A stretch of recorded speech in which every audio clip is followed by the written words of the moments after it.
Tonight, there is breaking news just as we come on. A major Category 5 hurricane is now about to hit the island of Jamaica.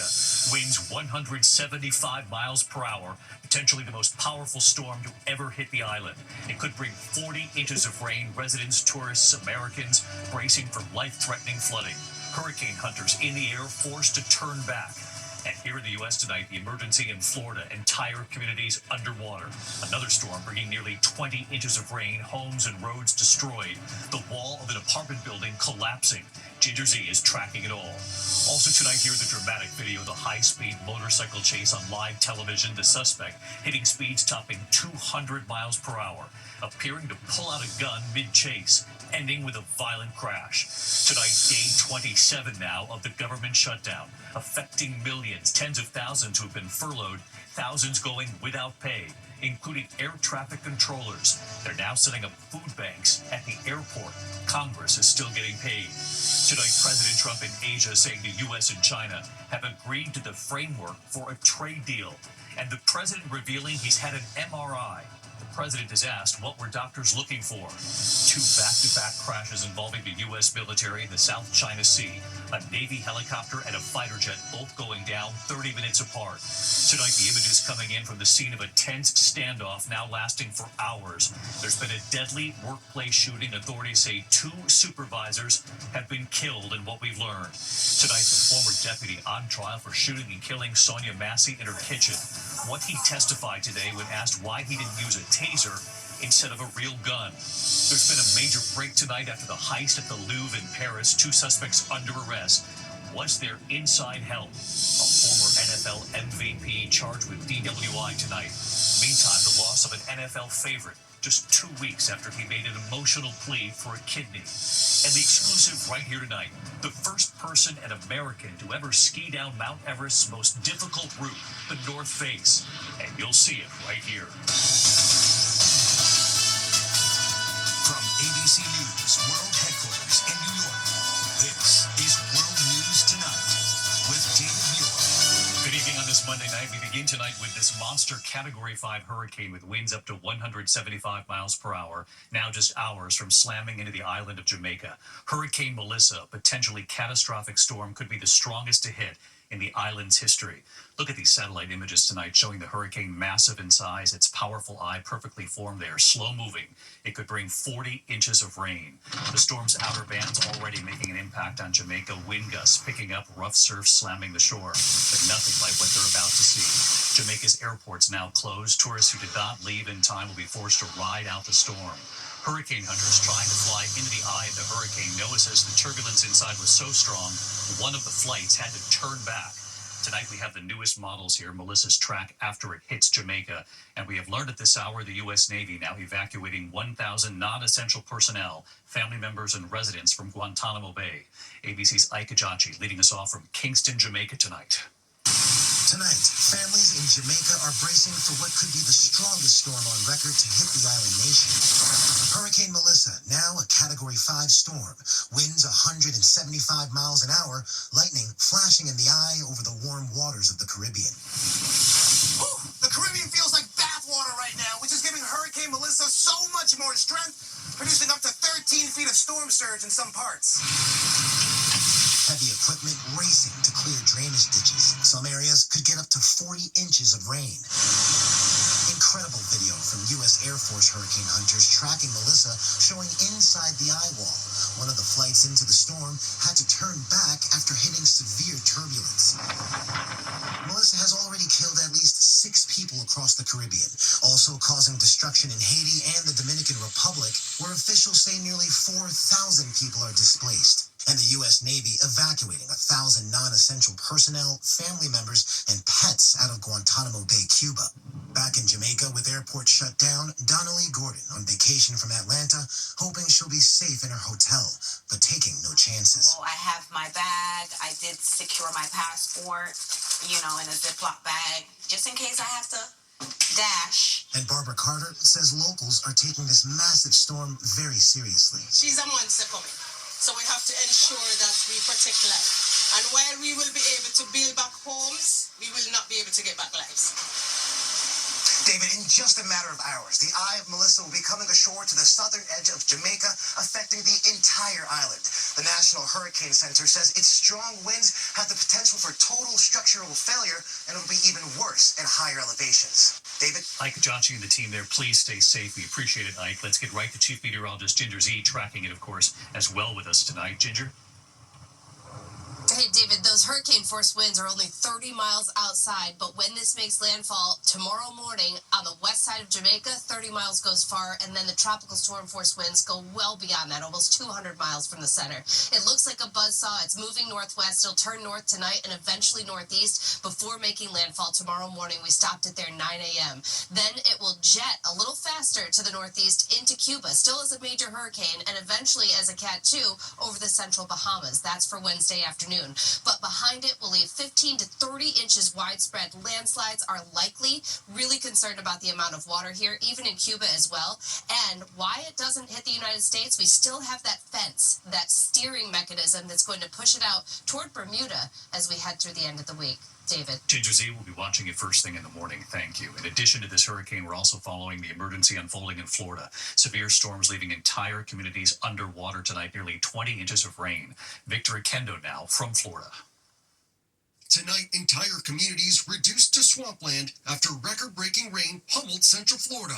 Up to 19 inches of rain falling in just hours. Yo, look at the water levels! Roads completely wiped out outside Orlando. This car flipped on its roof, other vehicles submerged. How are we going to get out of here? Unless you could swim, there was no way to get out. The saturated ground giving way to this massive washout just steps from several homes.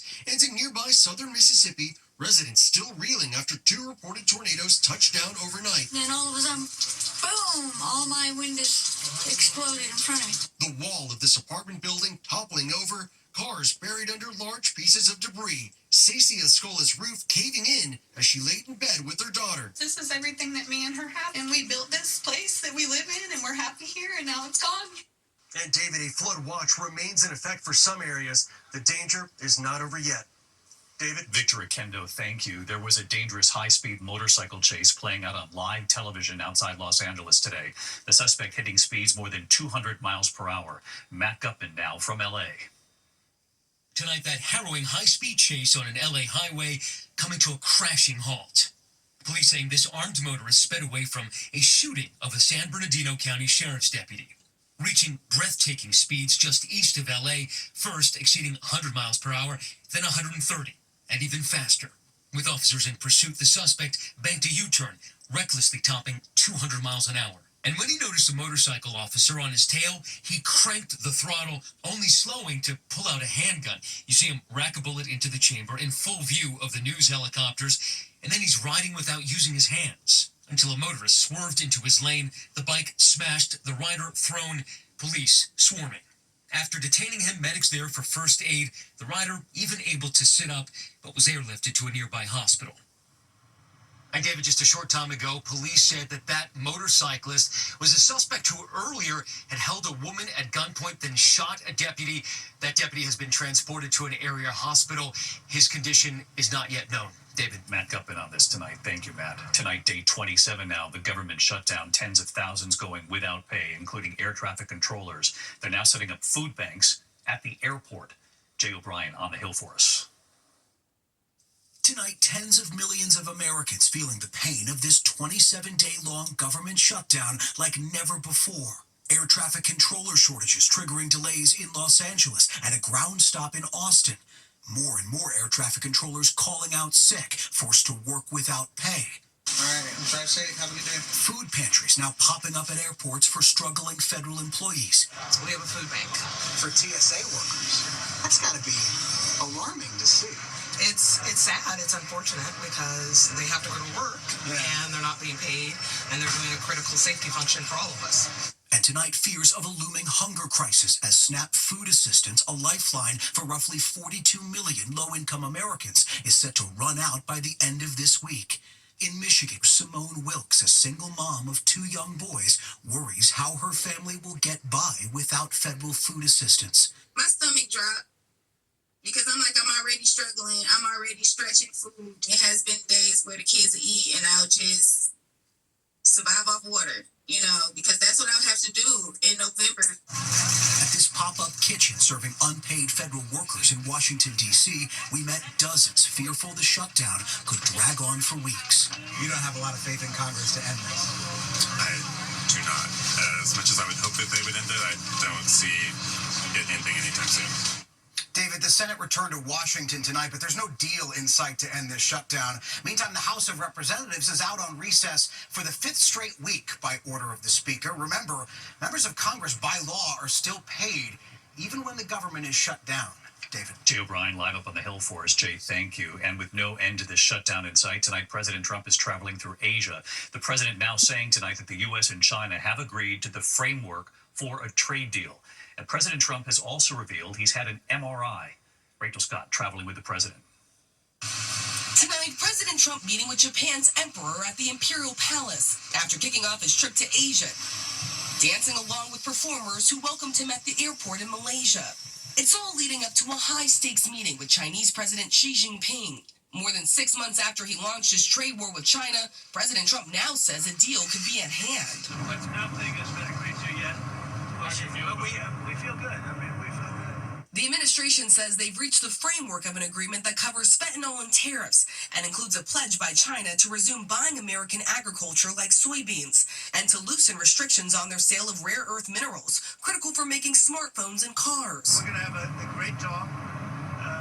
I have a lot of respect for President Xi. I like him a lot. He likes me a lot. As he spoke with reporters on Air Force One, the president also revealing new information about his visit to Walter Reed Hospital earlier this month. At the time, the White House said it was just a routine physical, even though he had just had one 6 months earlier. The president now saying he underwent an MRI scan.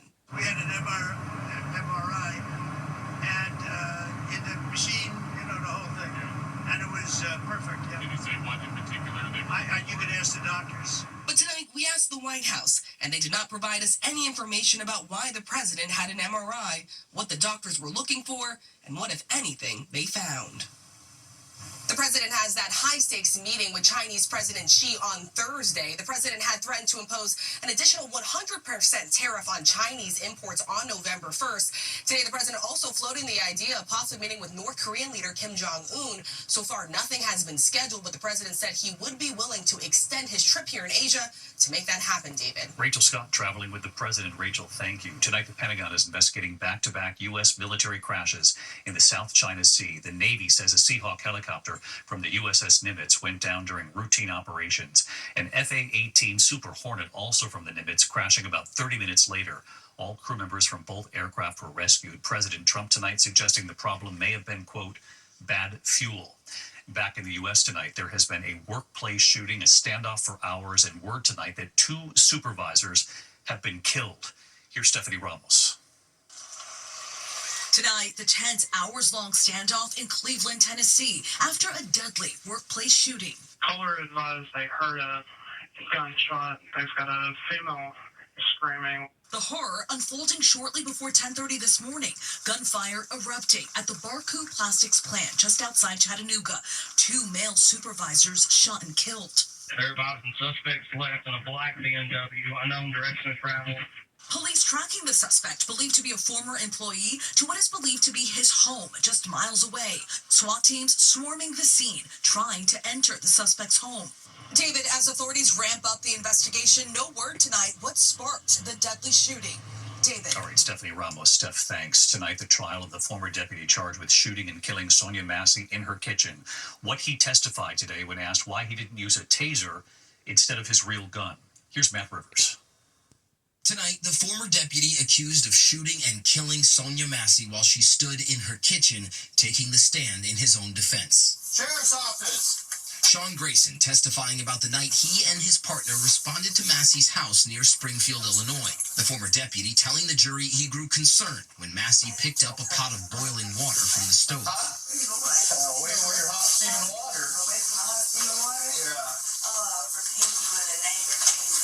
Grayson says he took the phrase, "I rebuke you in the name of Jesus," as a threat, testifying he thought she was going to throw the pot of boiling water on him. But in the body camera video, Massey is seen holding the pot down until the deputy draws his gun. It appears she attempts to hold up the pot to shield herself, the deputy then opening fire.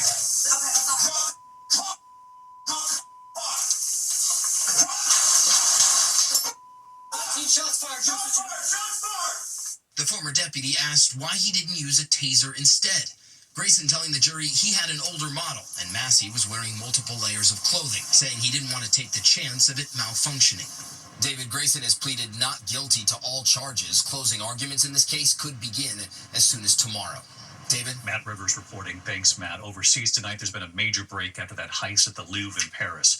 2 suspects are now under arrest in that $102 million theft. Authorities say thieves were inside the Louvre gallery for just 3 minutes, 50 seconds. Authorities tonight still searching for other suspects. They're also investigating whether an insider at the Louvre was in on this. When we come back tonight, the NFL star who has now died just 2 weeks after his emotional plea for a new kidney. Also ahead, the other NFL news, a former MVP arrested and charged with DWI. Tonight, an SUV up in flames, a driver trapped in this car right here, and what they have to do in just a moment. And the exclusive right here tonight, the first person, an American, to ever ski down Mount Everest's most difficult route. You'll get the first look at the stunning video. Will Reeve is with us here tonight. The former NFL MVP facing a DWI charge in Texas, Adrian Peterson, is in jail tonight after police arrested him in Sugar Land on Sunday. Peterson is accused of driving while intoxicated and unlawfully carrying a weapon. Peterson, best known for his time as a running back for the Minnesota Vikings, this is his second DWI charge this year. Dramatic moments when a bystander rescues a driver from a burning car in suburban Chicago. Eyewitnesses capturing the Good Samaritan pulling the driver from the front seat of this SUV at a parking garage in Schaumburg. On Saturday, police say the driver suffered a medical emergency right before that fire broke out. When we come back tonight, the frozen chicken recall tonight and the loss of an NFL favorite just 2 weeks after he made an emotional plea for a new kidney. To the index of other news tonight, a major chicken recall this evening. Nearly 5 million pounds of ready-to-eat frozen chicken products. Hormel Foods issuing the recall after some customers reported finding pieces of metal inside the food. The company says the metal came from a conveyor belt used in production. Hormel sold the chicken to restaurants, cafeterias, and hotels from February to September. Tonight, the tributes for former New York Jets great Nick Mangold. He died Saturday of complications from kidney disease just 12 days after making that public appeal for a transplant. Jets owner Woody Johnson tonight saying Nick was more than a legendary center. He was the heartbeat of our offensive line for a decade. Nick Mangold was just 41. When we come back tonight, the exclusive, the first person, an American, to ever ski down Mount Everest's most difficult route, the North Face. And you're about to see it right here. Finally tonight here, the exclusive, the first skier to ever ski down Mount Everest's most difficult route, the North Face. The skier is an American. Here's Will Reeve. Tonight, the history made by an American skier and breathtaking, never-before-seen images from the top of the world. You're watching 50-year-old American Jim Morrison do something unprecedented, even unthinkable. Ski down Mount Everest on its most difficult route, the treacherous North Face of the world's highest peak.